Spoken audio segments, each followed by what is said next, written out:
খালি মেয়েদের কথা বলেন, পুরুষের বিরুদ্ধে বলতে পারেন না। হ্যাঁ, মেয়েদের কথা কেন বলি জানেন? সবচাইতে বেশি ভালোবাসেন নবীজি এই পৃথিবীতে তিনটা জিনিসকে। তার এক নাম্বারে নারী, স্ত্রী। আপনারা মায়ের জাত, স্ত্রীর জাত, এই জন্য আপনাদেরকে আমিও বেশি ভালোবাসি।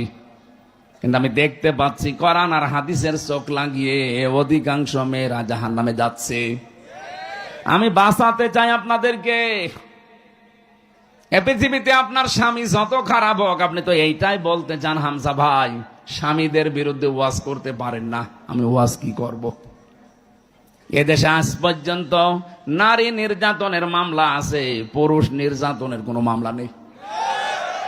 আমরা যে কোন যন্ত্রণায় আছি এটা বোঝাতেও পারি না। অন্তত ডক্টর ইউনূসকে আমরা আহ্বান জানাবো, খুব তাড়াতাড়ি পুরুষ নির্যাতনের একটা আইন বানান। শুধু আমি একা না, এখানে যত স্বামী বসে আছে অধিকাংশ মানসিক যন্ত্রণায়, মানসিক রোগী হয়ে যাচ্ছে স্ত্রীর ব্যবহারের কারণে। আমি কয়েকটা বলছি, একটু মেলান তো পান কিনা। এটা তিরমিজি শরীফের হাদিস। আল্লাহর নবী বলেন, নেককার মহিলা দুনিয়াতে তো ওইটাকে বলা হয় যেটা 5 ওয়াক্ত নামাজ পড়ে, রমজানের রোজা রাখে আর কালো বোরকা পরে ঘোরে না। তিরমিজি শরীফের ভেতরে 4টা গুণ দেওয়া আছে। আপনি দেখবেন আপনার স্ত্রীর ভেতরে, আপনার মেয়ের ভেতরে, আপনার ভাবির ভেতরে 4টা পাওয়া যায় কিনা। যদি পাওয়া যায়, তার জন্য জান্নাতের 8টা দরজা খোলা থাকবে। আর যদি 4টার একটাও পাওয়া না যায়, জান্নাত না জাহান্নামের 7টা দরজা খোলা থাকবে। 1 নম্বরে ইদা নাজারা ইলাইহা সাররাতুহু, স্বামী যখন তার দিকে তাকাবে সে স্বামীকে আনন্দ দেবে, হয় কথাবার্তা দিয়ে, ব্যবহার আচার দিয়ে, অভ্যর্থনা দিয়ে, যেভাবেই হোক স্বামীকে সে আনন্দ দেবে। আজ বাংলাদেশের দিকে তাকান, এইরকম মহিলা এখন ঘরে ঘরে নেই। এটা তো গ্রাম অঞ্চলের জন্য বুঝতেছেন না, এখানে এখনো ভালো মানুষ আছে। শহরের অবস্থা আরো খারাপ। স্বামী যখন বাইরে থেকে আসবে, ওর চেহারার দিকে তাকালে অর্ধেক ক্লান্তি দূর হয়ে যাওয়ার কথা, না আরো ক্লান্তি বেড়ে যায়।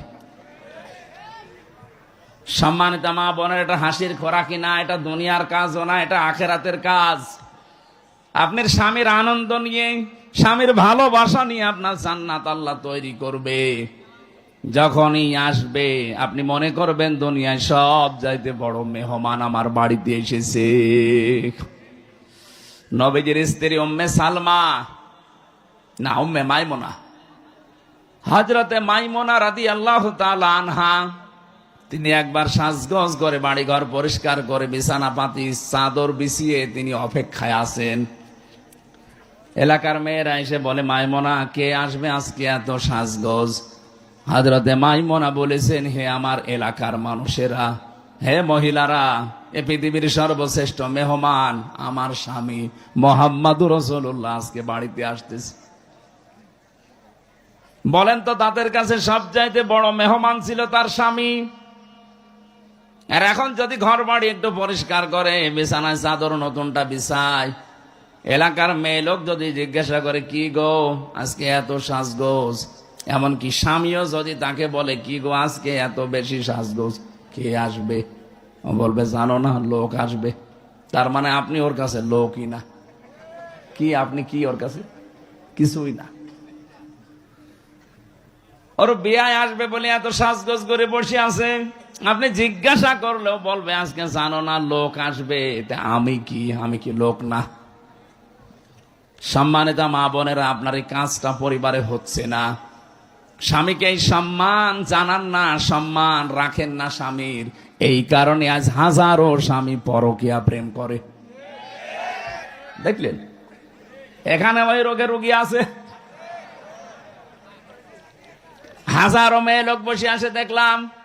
সম্মানিত মা বোনেরা, আপনার কারণে আজ স্বামী পরকীয়া প্রেম করছে।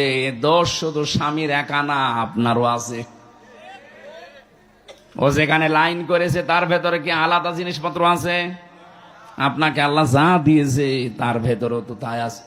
আপনার কাছ থেকে রেসপন্স পায় না, সে আগ্রহ আবেদন পায় না, এই জন্য ও ছুটে যাচ্ছে মমতাজের কাছে। আরো জোরে বলেন ঠিক। হ্যাঁ, ওরা আকৃষ্ট করার জন্য আয়নার সামনে বসে বসে সাজগোজ করে, ও যতক্ষণ সাজবে নফল নামাজের সওয়াব পাবে। বলে নামাজই পড়ে না, কিসের নফল নামাজ। দ্বিতীয় নম্বরে পেয়েছি ওয়াইদা গাবা আনহা হাফিজাতুহু, স্বামী যখন বাইরে যাবে তখন নিজের ইজ্জত আবরু সম্ভ্রম, স্বামীর সন্তান এবং স্বামীর সম্পদগুলো ওই মহিলা হেফাজত করবে। না, এটাও পাওয়া যাচ্ছে না আজ। স্বামী বাইরে গেলে অধিকাংশ মহিলা দিন পায়, মনে হচ্ছে যে একেবারে জান্নাত পেয়ে গেছে। কোন জায়গার কোন পুরাতন বন্ধু ডাক দিয়ে নিয়ে এসে উনি একেবারে আল্লাহর রাস্তায় মজে গেছে। সম্মানিত মা বোনের, সম্পদ স্বামীর সন্তানকে পর্যন্ত দেখে শুনে রাখবেন, হেফাজতে রাখবেন, এটা আপনার দায়িত্ব। তাহলে জান্নাতের দরজাগুলো খুলবে।